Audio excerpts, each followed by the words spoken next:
Қайдан үстін келмейді бізге. Оны көріп тұрған. Осы өзіміз Нұрдәулет Елбай деп естіп жатыр. Ютубтардан да естиміз, көріп жатыр. Менің оққа бардым 362 оққа қарым барды. Осы боранқұлдар 8.000 қалқындар, 3.000 қалқындар тұрған ұрпақтар тұрғанынан нешіне облыс әкімі болып тұрғаны. Bir yıl Bir ай болды. Мен Төлеубай Қорғанбай, үш жердің тұрғынымын. Құлсары газетінің облысаға боранқұлдағы тілшісімін. Бірінші былтыр Ноғаев әкім болып тұрғанда Фонтанға барып еді.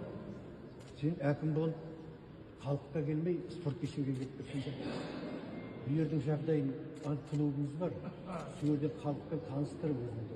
Қандай жоспарлар бар, халықтың жағдайы қандай? Сол жерден шешкенде сен бір азамат болу керек адам. Қазір азаматтыққа жатпайды ғой. Себебі халықтың бәрі келіп тұр, сен ана жерден келдің, ақсақалдарға да амандасып жүрсің, тіке спорт залға келіп кеттің. Халықтан үлкен ешкім жоқ. Сен Тоқаевың үлкен емес халықтан.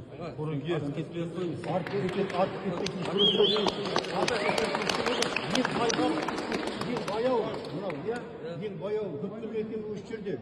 Халық дейтін қазір босып жүр, жұмыс жоқ, сырттан келіп жатыр. Сырттан сыратыр. Тұратыңыз.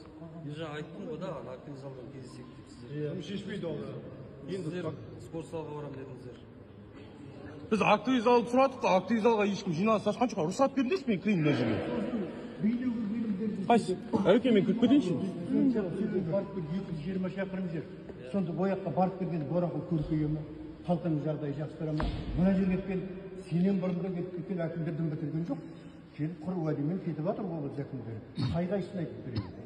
Азамат жігіттің ғой, жас жігіттің келіп өзін таныстырып, үлкен қариялардан халықтың жағдайын, кілін жаңағы онкология.